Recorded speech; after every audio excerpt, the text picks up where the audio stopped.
Gálatas 5, temos a famosa lista do fruto do Espírito, no singular, sim, mas não vejo problema nenhum em falarmos em plural, os frutos do Espírito, inclusive porque Paulo dissecou, ele falou de vários, certamente se ele falou no singular, mas falou em muitos, a ideia dele é de uma unidade, como se cada um desses fosse um elemento, uma parte de um fruto, de um grande fruto. Mas não vejo problema em falar em frutos. Então, que são virtudes que o Espírito Santo transmite ao crente, exclusivamente a quem é salvo no Senhor Jesus Cristo, que tem o Espírito Santo como habitação. Então são 9 elementos ou partes do fruto, ou 9 frutos, que tem aqui.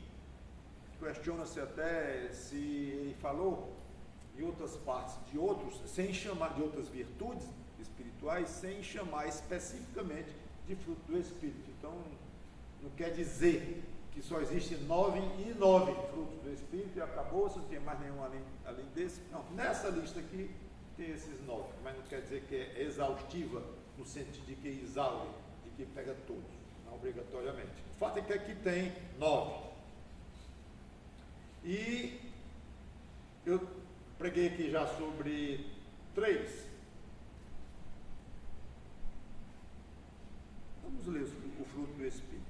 Gálatas 5, 22 e 23. Mas o fruto do Espírito é amor, alegria, que eu já falei aqui nos casais, paz, já falei, longanimidade ou paciência, já falei, benignidade, bondade, vou falar hoje, vou juntar, fidelidade, mansidão, domínio próprio.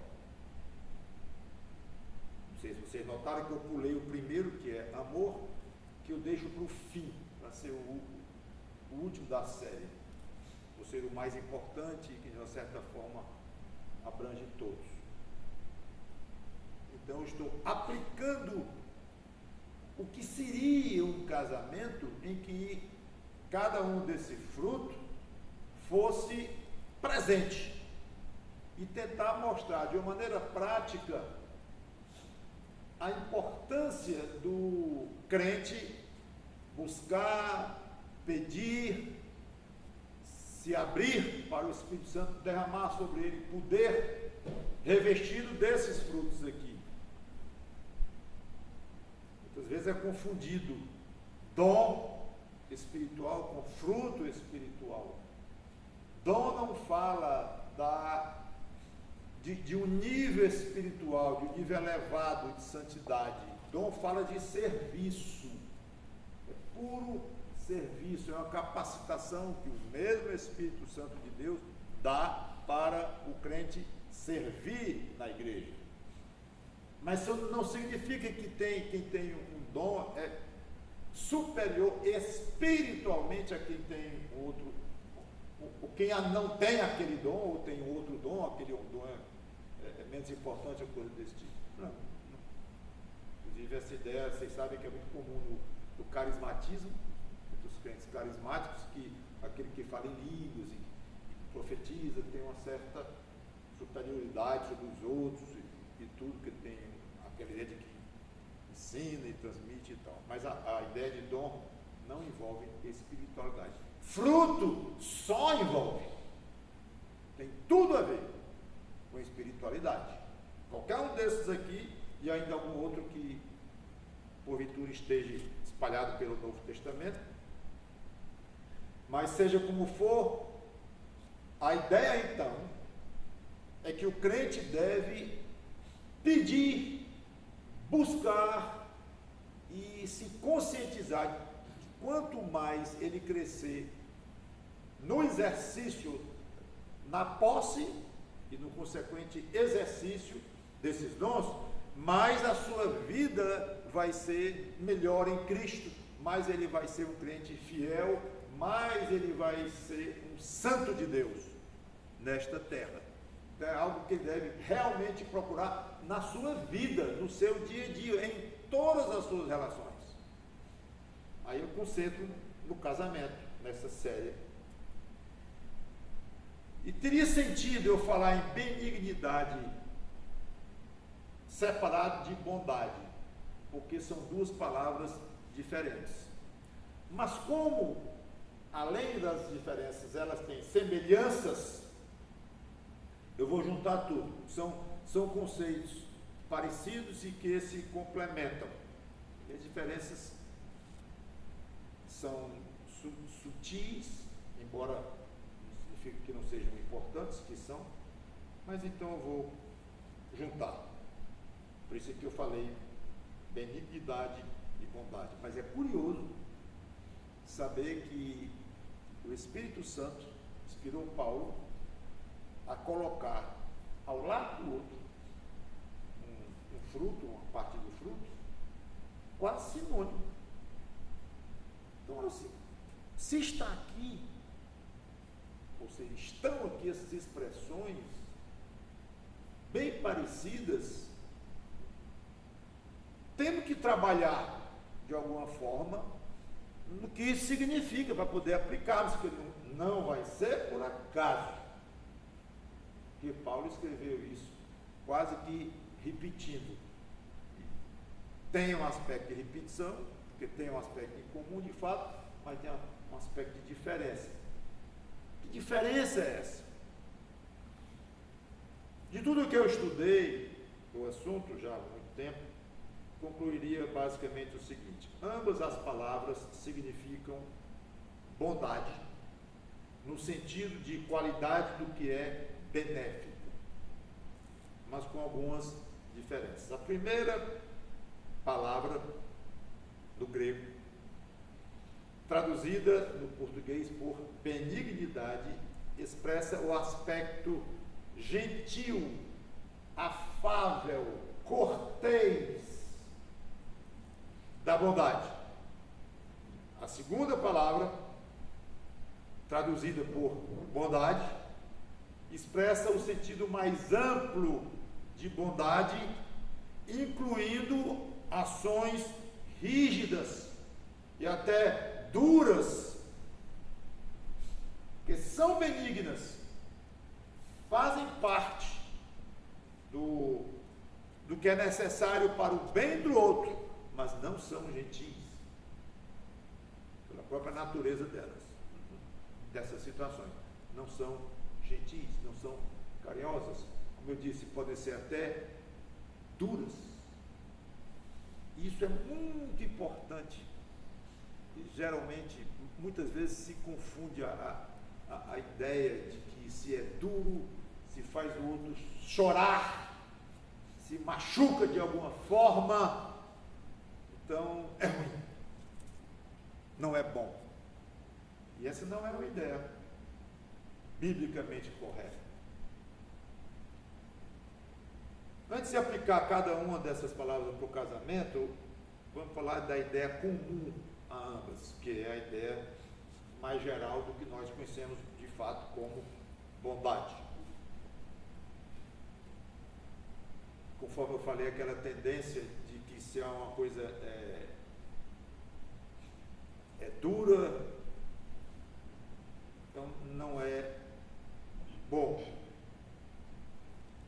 E a gente tem o conceito de bondade como uma coisa que está mais ligado com caridade, ou com algo obviamente agradável para o outro, e coisa assim. Mas isso é limitar muito a questão da bondade. A bondade vai muito além disso. Acho que todos nós somos pais e já vimos criança em algum momento dizer: tu não é bom para mim não, tu não gosta de mim não. Alguns vão dizer: eu vou arrumar minhas coisas, eu vou embora. 2 anos, 3 anos de idade, não sei se já viram isso. Vou para outra casa, depois das cidades. Então aquela ideia, né, de que houve disciplina, houve dureza, houve castigo, ou até mesmo em forma física, houve. Então o pai não é bom. tu é ruim. Não é assim, obrigatoriamente. É importantíssimo nós termos isso na mente, porque a gente cresce com as ideias, e que o mundo tem essas ideias, que às vezes é difícil se livrar delas. E a gente se converte, aprende a Bíblia, vê que não é bem assim, mas encasqueta ali e fica difícil tirar. Já conversei muito com crentes, até antigos, que trazem umas ideias, irmão, não é isso não, na Bíblia não tem assim. Não é porque a gente aprendeu, sim, aprendemos mesmo, mas está errado, não é assim. Então, quando for pensar em bondade, esqueça daquela ideia de alguém tirando um dinheirinho do bolso e dando lá para o pobrezinho que está lá na rua pedindo. A ideia de bondade, a ideia talvez clássica de generosidade, uma pessoa muito boa, que gosta de fazer favor aos outros e tal. Às vezes um favor que é desfavor, um favor que atrapalha, um favor que não é educativo, que não é positivo, da ideia que é favor, ajuda o outro a fazer uma coisa que é má, mas ajudou, então é uma pessoa boa. Ou vamos dizer de outra forma, então é um ato de bondade. Biblicamente, não. Você ajudou o outro a fazer uma coisa má, isso não é um ato de bondade. Quer dizer que tem ajuda que não é boa? Tem. Tem ajuda que não é um ato de bondade? Tem. Eu gosto de descer um pouco mais fundo nessas coisas, para a gente se acostumar a raciocinar com os modelos bíblicos corretos. Coisas simples, eu vou falar de coisas aqui muito simples. Às vezes eu fico até pensando, o que eu vou falar para esse povo sobre bondade, benignidade?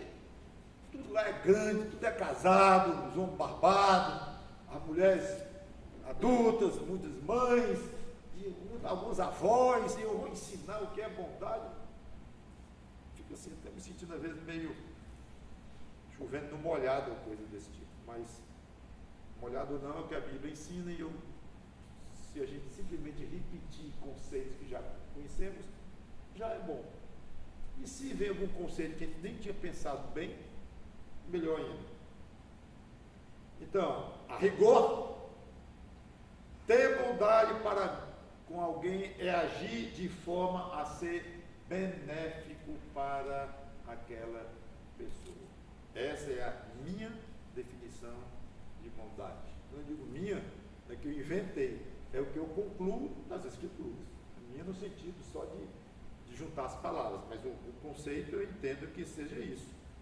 Ou seja, ser bom é agir no sentido de realizar algum bem para o outro. E aqui, nessa palavra bem, é que está a raiz de todo esse problema que eu venho comentando. É que algumas pessoas pensam que alguma coisa é boa e não é. Pensa que uma coisa é ruim, mas é boa. O contrário. De onde é que vem esse problema, às vezes, de confundir um valor com o outro? No conceito de bem. Esse é o segredo. Bem, existe o mal. Bem é o contrário de mal, mal é o contrário de bem, até aí, tudo bem. Mas qual o padrão que determina ou define o que é bem, ou o que é bom, ou o que é benigno? Esse é o ponto. Qual o padrão que determina o que é mal? Isso é uma pergunta absolutamente básica. Criancinha nasce, começa a crescer. Menino, isso não é bom não. Que coisa feia.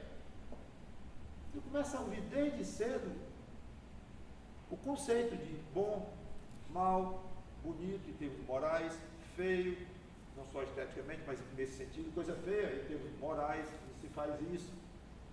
E o tempo todo ouvindo esses dois conceitos aí. Ora, mas qual é o padrão? O que é, de fato, o bem? Ou quem determina? E eu não vou entrar por esse caminho, porque quero entrar na parte mais prática, mas, resumindo, tudo bem é o que Deus aprova. Mal é o que Deus não aprova. Simples. Talvez alguém escreva páginas e páginas um livro desse tamanho sobre o que é bem, o que é mal, e as filosofias e tudo mais. Mas a rigor, bem justo. Claro que alguém tem que crer em Deus para poder chegar a essa conclusão. Quem não crê nem que Deus existe, não vai servir para nada essa definição. Bem é aquilo que Deus determina e que é aprovado por Ele. Que Deus não existe nem Deus. Para isso não serve. Tudo bem. Aí outra pessoa, não, eu acredito em Deus. Ótimo. Agora, onde é que está escrito? O que Deus aprova e o que Ele não aprova. Onde é que está a relação? Ele registrou em que cartório? Onde é que está a assinatura? Deus. Para eu poder ter certeza que não é sua cabeça dizendo que isso aqui Deus aprova, isso aqui Deus não aprova. Claro, a resposta é simples.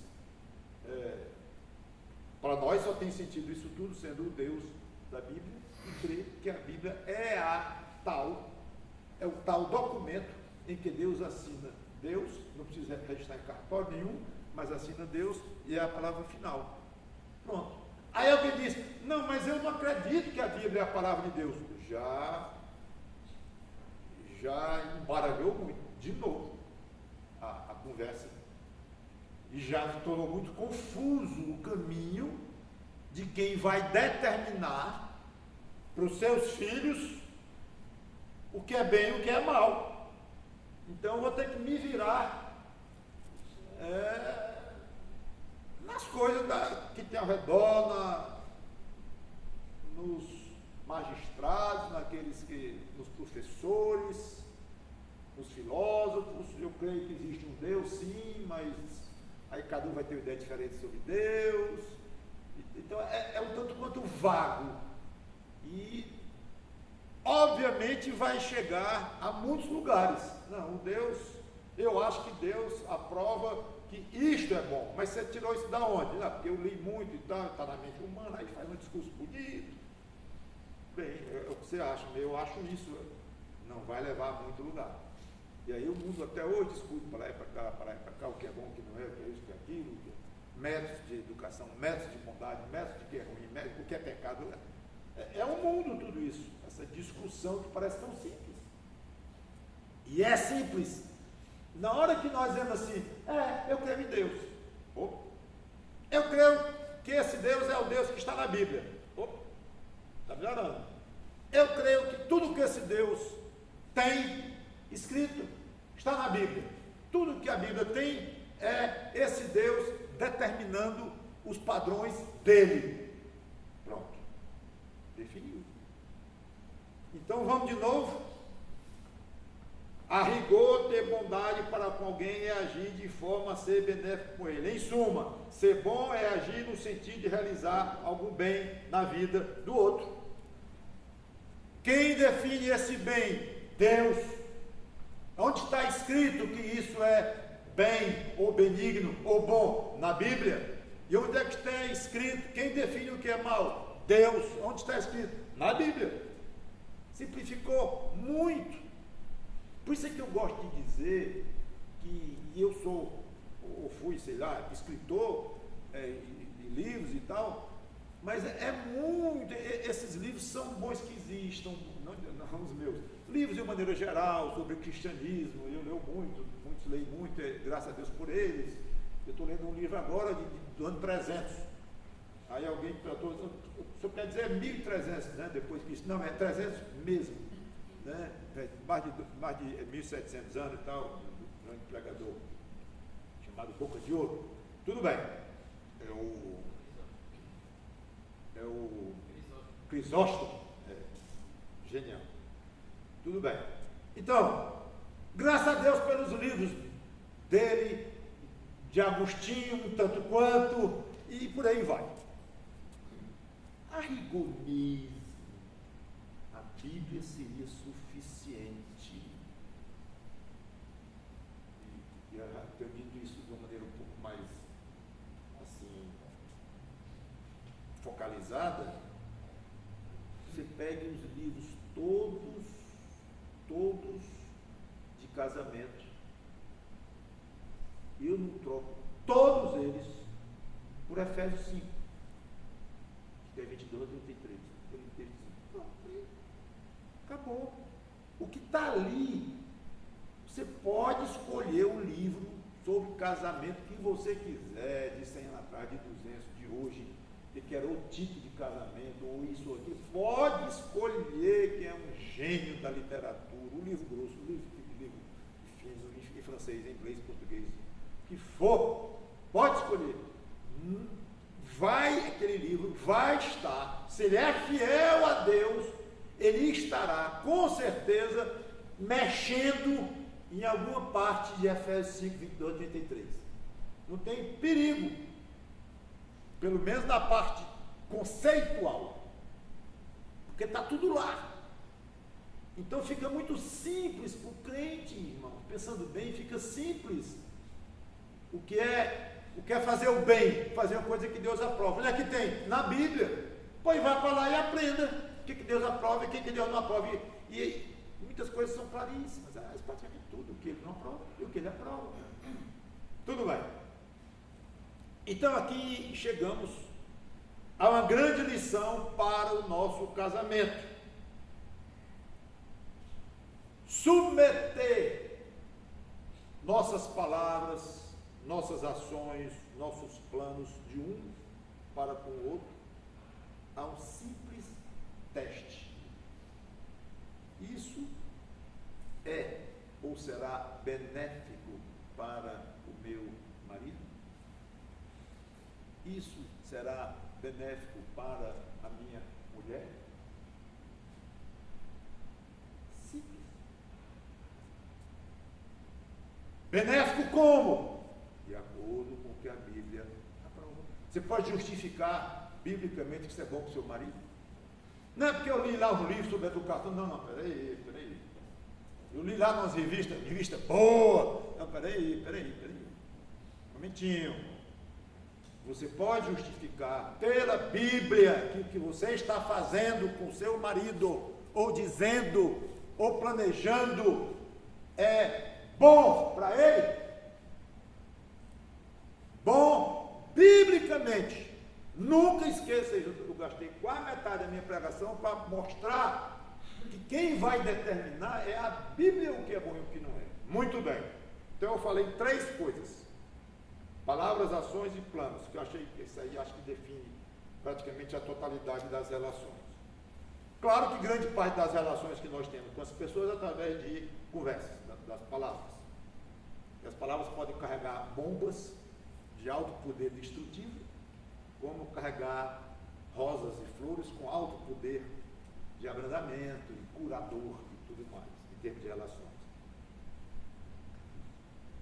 Cada vez que você falou ao seu cônjuge palavras que não fizeram nenhum efeito além de ferir, ofender, entristecer, com razão, cada vez que você agiu assim, você foi maligno para com ele. Você injetou uma dose de malignidade dentro do seu casamento. Mulher, essa sopa está uma droga. Parece que boa com sal. O que tem de bom numa frase dessa? Esta sopa está uma droga. Parece que boa com sal. João, o teu salário está ridículo. Devia ter vergonha de chegar no fim do mês em casa com uma mixaria dessa. Desse jeito. Que partícula de benignidade existe numa frase dessa, colocada desta forma. Eu não estou falando, observe, no aspecto de se de fato ele está ganhando bem, se ela tem razão, que ele está ganhando muito pouco mesmo, que ele não tem ido buscar uma coisa melhor, tá? Eu não estou entrando nisso. Eu estou dizendo que palavras ditas desta forma são malignas, no sentido de que elas não estão contribuindo coisa nenhuma para o que é bom para aquele marido.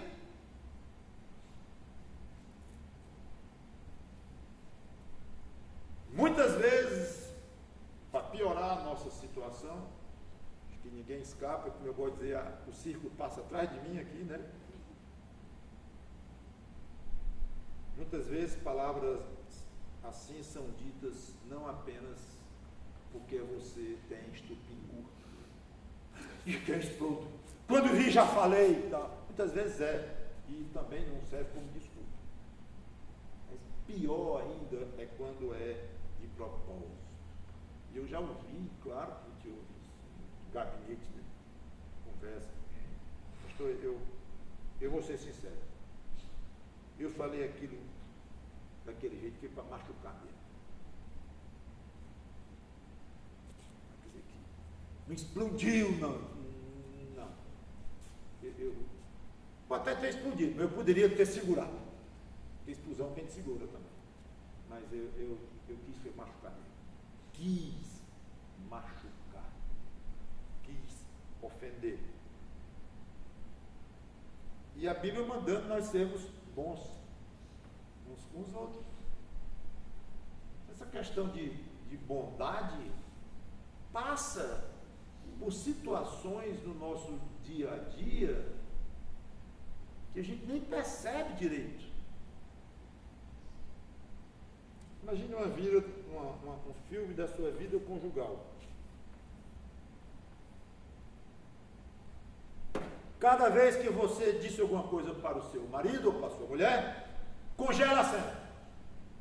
Você disse alguma coisa, congela. Aí pergunta, isso foi benigno para o outro ou não? Vai ter coisas neutras.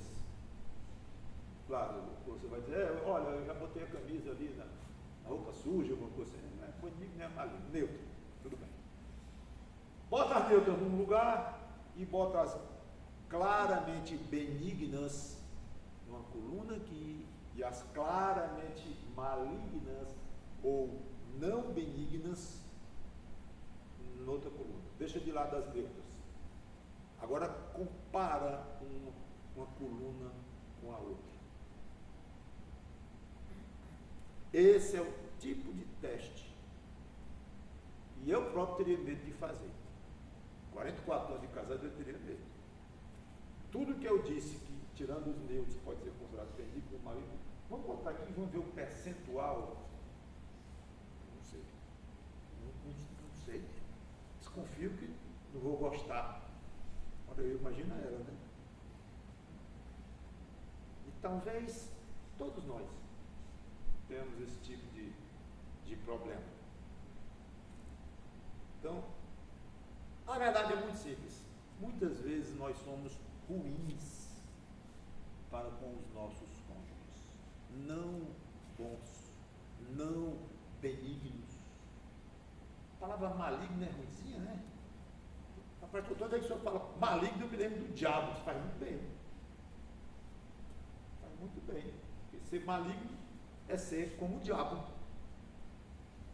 No sentido em que ele é mau, não quer dizer que a pessoa é o diabo, mas está fazendo coisa típica do diabo.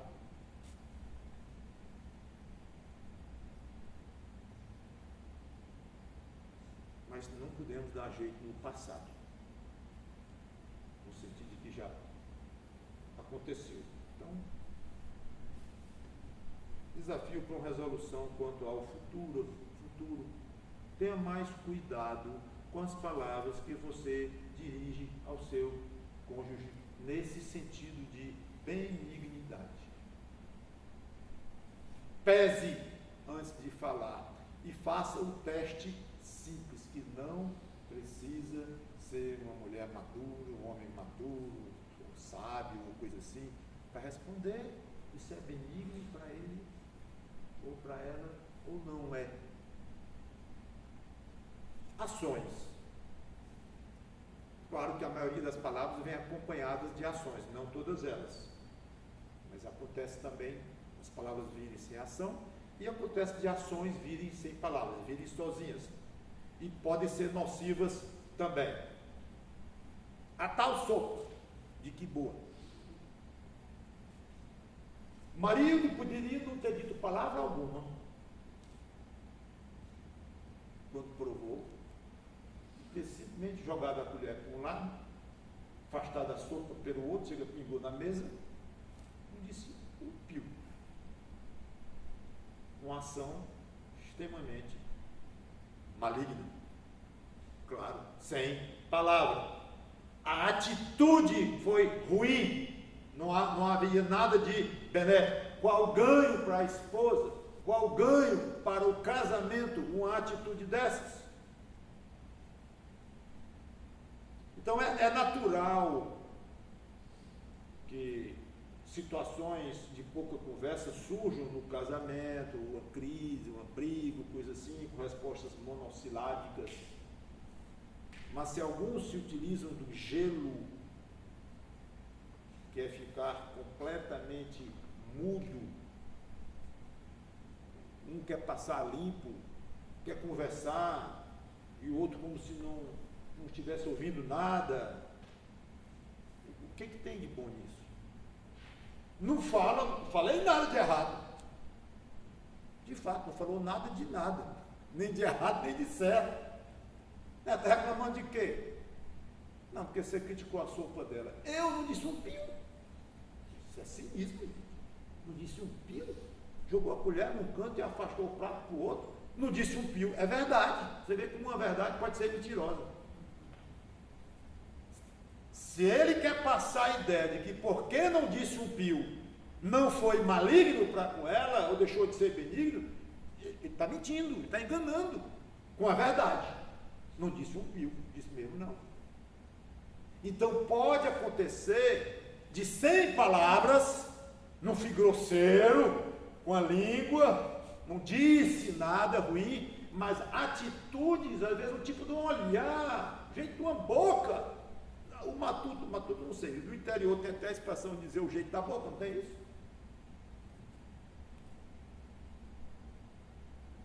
Então, essa questão de não falar, agir, e porque não quer falar para não dar oportunidade de dizer que falou mal, agir de maneira brusca ou coisa assim, não contribui para o bem do casamento. E nada.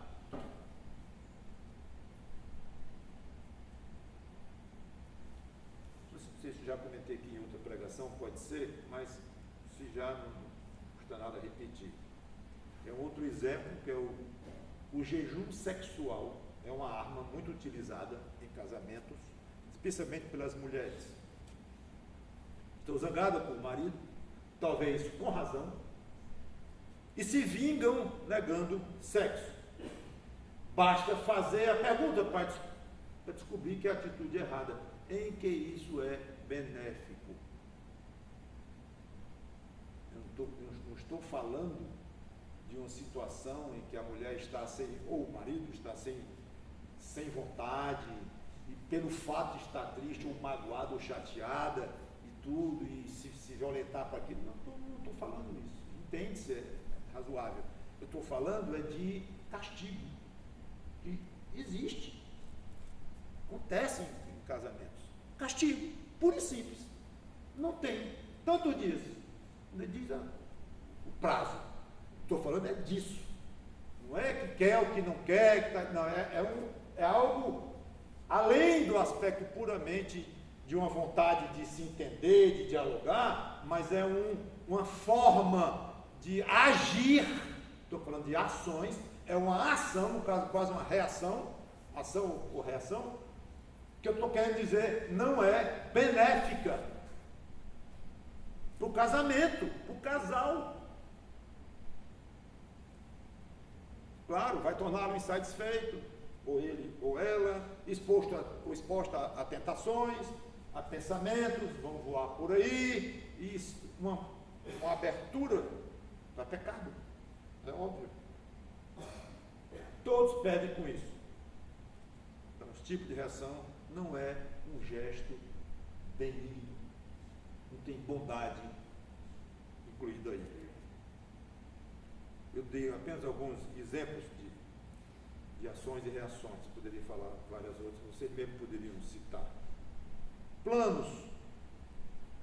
Muitas más ações que nós praticamos são produtos não de reações rápidas, instantâneas, explosivas, mas de planejamento, maquinação, até demorada, ou pensada, ou coisa assim. Vai chegar o 13º, a mulher tem falado muito numa geladeira nova, de fato a geladeira está velha, mas ainda dá por mim, mas tem uma maior, mercado, boa. Esse eu vou concordar, não. Trabalho. Sei que ela quer muito, já falou várias vezes, sentindo falta, então, nasceu um menino novo, e coisa aí. Mas eu quis comprar um som 2 meses atrás, que estava numa promoção, e ela botou cara feia, reclamou, criticou, que eu poderia comprar, mas não apoiava, foi uma confusão tão grande que eu acabei não comprando. Agora é minha vez. Deixa ela vir pedir.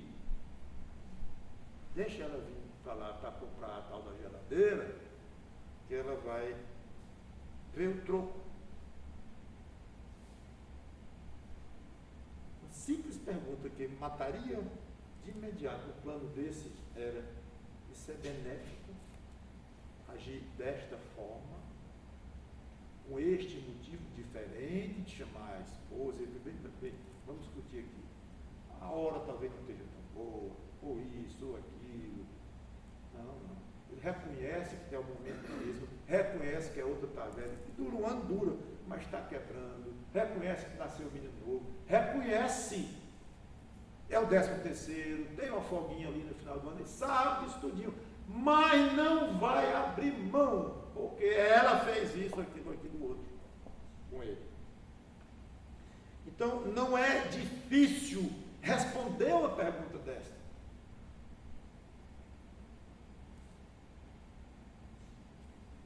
Eu nem sou de vir dizer isso, mas tem tanta conversa em gabinete. Se diga, se os irmãozinhos pensassem um pouquinho mais, ou a irmã, ia ver com tanta facilidade que essa pergunta é óbvia. Marcou comigo, estou aqui disposto, ela lá vem, lá não sei que hora, ou ele e tal, sacrificou para vir atravessar a cidade toda e tal, aí vem falar de um assunto óbvio. Quer dizer que isso não é bom não, pastor? Não está dizendo assim, adivinha? É assim, irmãos, acontece mesmo. Você não está vendo que um negócio desse não funciona? Você não, minha irmã, pelo amor de Deus, o meu irmão, olha aqui. Parece que dá vontade, às vezes pensa, sabe o que é? É que está querendo só ouvir um carão, que sabe que vem ouvir. Só pode ser, porque é impressionante. Claro, tem conversas complicadas, perguntas complexas, e que eu mesmo tenho que pensar, orar, às vezes semanas, por uma ideia para dar para o irmão e tal, e que justificam plenamente, e graças a Deus cada um que vem conversar e pedir ajuda e tudo bem. Mas o que eu quero dizer é que as coisas não são complicadas como se pensa, e que precisa de uma cabeça pastoral para poder resolver isso. Não é. Então, uma atitude dessa, alguém pode ter dúvida numa atitude dessa, que eu acabei de imaginar, de um plano desse, já pensando, não, eu vou bancar aqui porque ela fez aquilo e tal.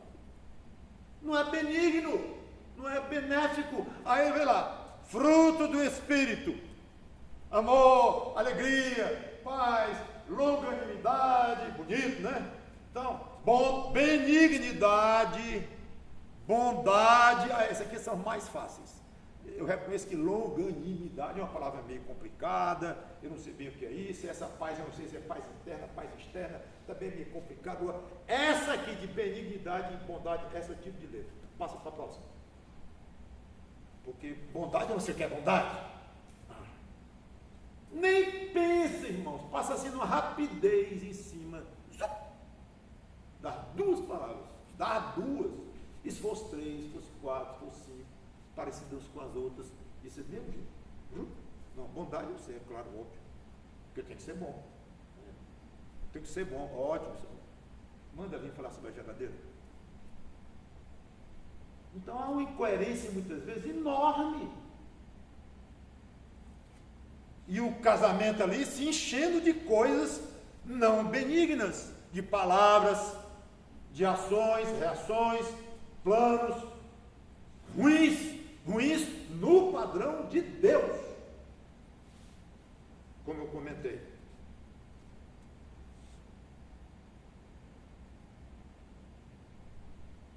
Só de raspão, um grande obstáculo à bondade no casamento, aliás, é um obstáculo em qualquer coisa na nossa vida cristã, mas especificamente na questão da bondade, é o egoísmo. Esse é um mal terrível. Quase sempre que nós deixamos de agir com bondade, nós sabíamos que aquela não era uma boa ação, como acabei de comentar. Não precisa nem ninguém dizer que aquilo não era melhor para o cônjuge. E por que nós agimos? Fica a pergunta. Se eu sei que não é melhor para ele, que isso não é, e nem para mim, em última análise, mas vamos pensar a pergunta próxima.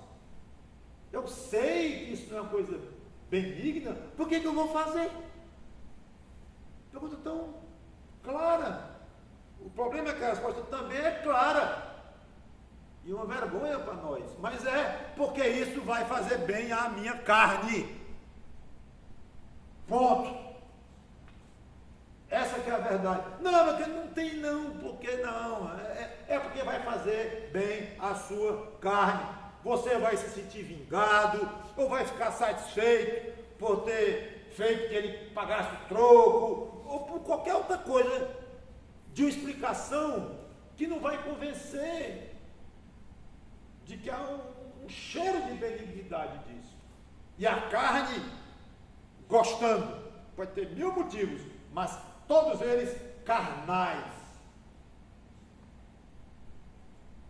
pecaminosos.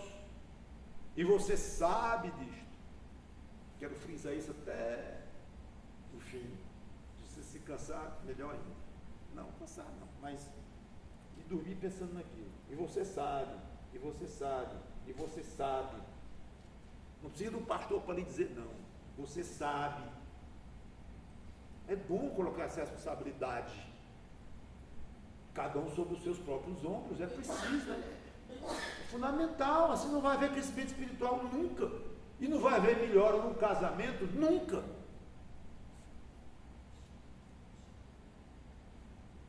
Então, muito cuidado. Você jamais vai agir com bondade no seu casamento enquanto não aprender a desprezar completamente o seu ego e a não aprender a se fazer surdo para o seu eu carnal. Aprender.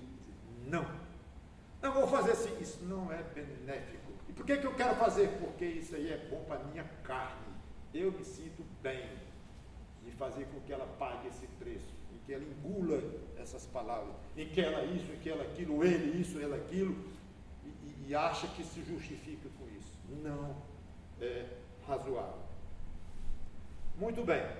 Agora vamos considerar alguns aspectos da diferença entre uma palavra e outra, e a gente depois encerra a última parte. A primeira palavra, traduzida por benignidade, expressa, como já comentei, o aspecto gentil, afável da bondade. Os atos de bondade adquirem muito mais brilho e mais beleza quando eles são acompanhados de delicadeza no trato, de palavras afáveis, sorriso nos lábios, meiguice nas expressões, pois é exatamente esse aspecto da bondade que esta palavrinha aqui do grego focaliza e enfatiza. É esse aspecto aqui. No caso da geladeira, suponha que o marido resolveu concordar. Chegou à conclusão que isso não era benéfico. A maneira que ele estava fazendo, o jeito que ele estava fazendo, o motivo de ele estar fazendo, o som que ele quis comprar, e precisa mesmo comprar, ele reconhece que precisa. Ele resolveu ceder e tudo bem. Ou seja, fez o teste da benignidade e não passou. Passou não. Eu vou comprar sua geladeira. Resolveu ser benigno. Ótimo. Aí duas atitudes, imagine. Primeira, ele chega para a mulher, tira o recibo do bolso, diz: está aí sua geladeira, chega amanhã. Aí o outro, opção 2, dá um beijo nela, entrega o envelope, cor de rosa. Ela abre, tem o recibo e tem o bilhetinho. Meu amor, mais 24 horas e as gostosuras que você faz serão guardadas numa geladeira novinha em folha. Está perdoado pelo açougue. Está perdoado pelo açougue. Então, a gente... Não, ele não passou não, porque ela nem sabe que ele pensou tudo isso. A gentileza de que essa palavra trata esta aqui vai muito além de um simples ato de bondade. Mesmo sendo uma bondade real, mas uma bondade meio fria, racional. No primeiro caso, houve bondade, benignidade, sem dúvida. A necessidade que ela tinha, doméstica em casa, no caso da geladeira, com a família e tudo, ele atendeu, ele foi benéfico, sem dúvida. Então, o ato em si foi feito. Ele foi lá e escolheu, comprou e tal. Tudo bem, foi benigna a atitude dele. Ninguém pode dizer que não foi bondosa. A segunda, ele quis muito mais do que ser apenas bom, o que já é muita coisa, ser bom, mas ele quis ser bom com delicadeza. Ele quis ser bom enquanto encantava. E a bondade pura e simples, embalada ou acompanhada de delicadeza, ela se torna um presente extremamente valioso e uma ferramenta poderosíssima num casamento. Muito poderosa. Quando junta os dois elementos da bondade em si,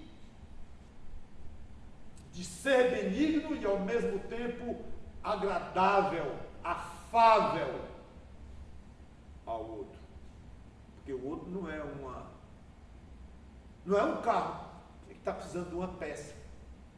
E você, entre aspas, é bom para o seu carro, faz um ato correto de comprar uma peça nova, botar no seu carro. Pronto, acabou aqui, frio.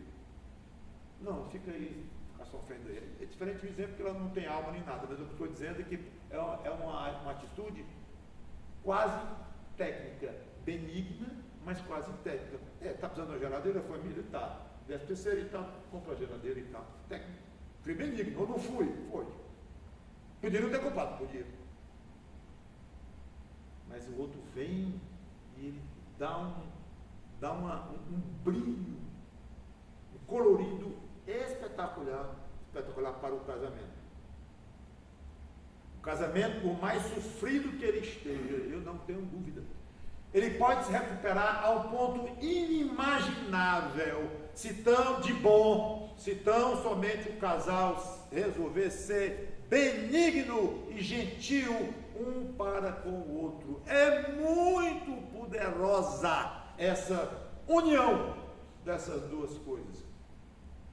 É a maneira que eu tenho de explicar, por mais que eu tenha estudado esse assunto, pensado, escrito, pregado sobre isso, Paulo ter juntado essas duas palavras, benignidade e bondade. Mas Paulo são a mesma coisa? Não!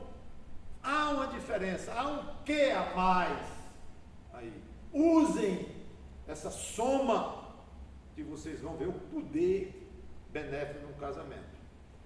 Agora, a segunda palavra, traduzida por bondade mesmo, ele expressa um sentido mais amplo de bondade, sem essa característica de delicadeza, incluindo ações rígidas, duras, porém necessárias para com o outro. Nem sempre, infelizmente, a bondade vem acompanhada de delicadeza. Quer ver um exemplo? Jesus, no templo, pegou um chicote, pegou umas cordas, fez um chicote e saiu batendo lá nos vendedores, chutando mesa, derrubando coisa. Ele foi benigno? Sim, óbvio. Ele foi delicado? Não. Ele foi gentil? Não. Curioso.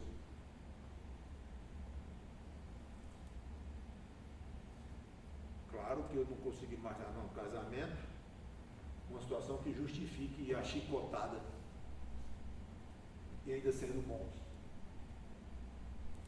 Mas o fato é que há situações em que a bondade tem que vir em forma de palavras duras, atitudes secas, destituídas de gentileza, o que não significa grosseria, mas destituídas daquela gentileza de um cartão cor-de-rosa.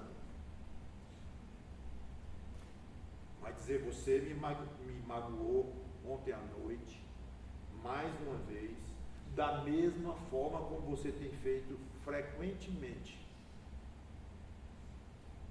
A mulher pode dizer isso ao marido, mas o rosto fechado, lágrimas descendo, ou raiva, ira, chateado, ou triste, mas uma expressão que não é nada delicada, não é cor-de-rosa, dura.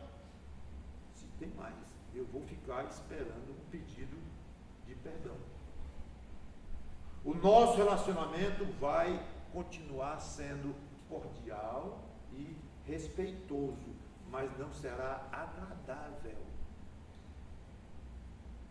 enquanto você não reconhecer o seu erro e me pedir perdão. Você sabe que está errado. Você já me disse outras vezes em discussões parecidas que você tinha esse defeito. Não está querendo dizer agora, mas você já disse antes que eu sei que você tem. Ela não precisaria nem me dizer, porque eu sei, me conheço há 20 anos. Mas mesmo assim, você mesmo disse, que tem esse defeito em situações passadas, momentos um pouquinho mais abertos de coração. Você não está dizendo agora, mas você sabe que o que eu estou dizendo é razoável. Eu vou ficar aguardando. Uma conversa bondosa, sim. Benigna, sim. Não consigo imaginar nada melhor para o marido ou a mulher, o ofensor, ouvir isto. Mais bíblico, mais digno, mais decente, mais cristão do que ouvir isso. Sem um sorriso nos lábios, sem nada de gentil, ou leve, ou romântico, ou algo parecido que dê uma ideia de fato de leveza e coisa assim, como a outra palavra dá, e esta não dá. Não é que ela exclui obrigatoriamente, mas não dá este tom que a outra dá. Então muitas vezes vocês sabem, vocês são casados, nós somos obrigados a agir de maneira semelhante. Não é obrigado o tempo todo a haver leveza e coisas agradáveis e sorrisos. Não, podendo, seria ótimo. Mas às vezes não pode, nós somos pecadores demais, nós erramos muito. Então às vezes não dá para ser assim. Mas fica o teste. O teste está lá, intocável. É benigno? Vou falar com ele, vou olhar para os olhos dele, vou falar duro com ele ou ela. É benigno?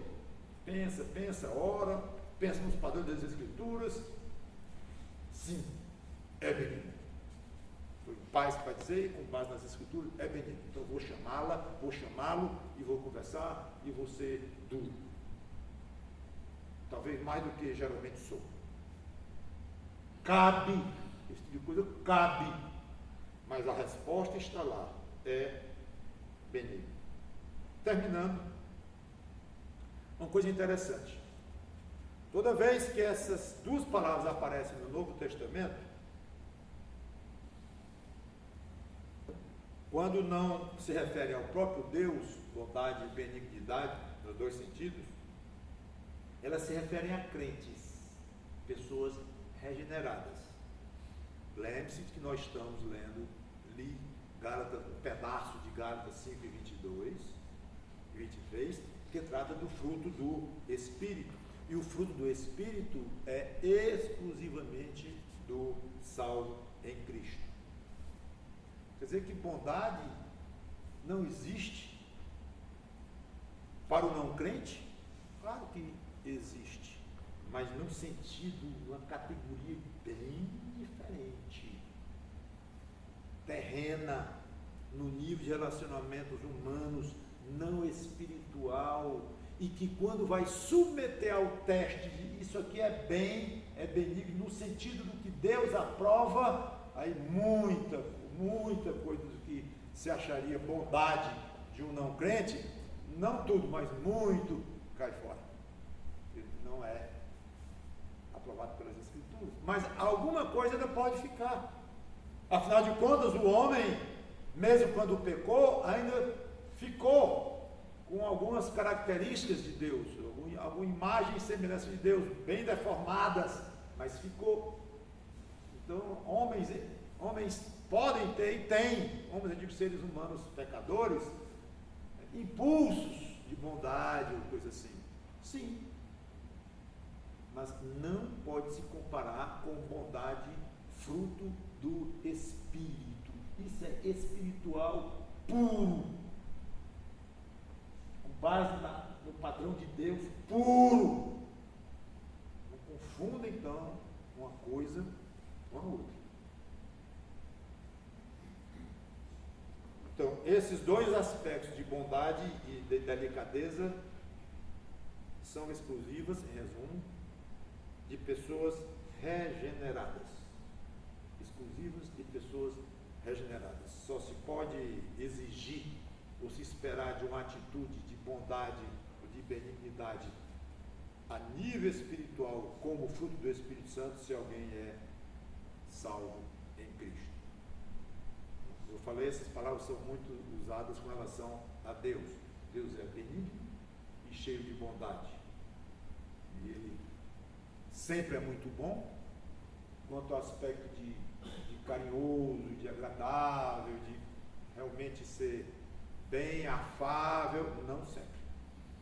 Para o nosso bem, sempre, mas imagino que no céu sempre será, porque não vai ter mais que tratar conosco ações de disciplina em relação aos nossos pecados e tal.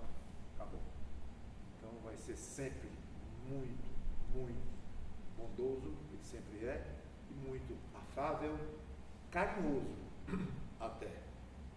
E ele gosta de suprir os seus filhos dessas mesmas qualidades. Você jamais vai conseguir ser bondoso, benéfico, carinhoso, afável para o seu cônjuge no sentido espiritual sem ajuda do alto. Se depender de nós mesmos, nós teremos uma luta perdida aqui na terra, no casamento, em termos de uma bondade mais forte. uma benignidade que exala o seu perfume dentro de um casamento. Vai ter muito, pode até ter gestos aleatórios de bondade, como o mundo tem, e como eu disse, no sentido até mais superficial, mais humano, mas não no sentido realmente espiritual, que é o que nos interessa, é do que nós estamos atrás. E se depender do Espírito Santo, nós vamos ouvir muitas vezes. Eu não vou dizer cansar de ouvir, porque isso não cansa. Meu marido é muito bom para mim. Minha esposa é muito boa para mim, em todos os aspectos. Vamos orar. Obrigado, Senhor Deus, pela tua palavra aplicada ao casamento, e que a bondade e a benignidade estejam abundantes ali. Como a nossa carne atrapalha, impede, fecha a porta, bate na cara a porta para a entrada dessas virtudes no nosso casamento, e predomina muitas vezes a carne, o mal, o que é maligno, o que é malicioso, o que vem do diabo. Não significa que a pessoa seja do diabo, mas está sob influência dele, está cedendo para ele. Isso é uma derrota para nós. Nos ajude a termos casamentos em que a bondade realmente seja absolutamente abundante, e a nossa carne fique desprezada em segundo, terceiro lugar ou lugar nenhum. Em nome do Senhor Jesus Cristo que te pedimos e agradecemos. Amém. Amém.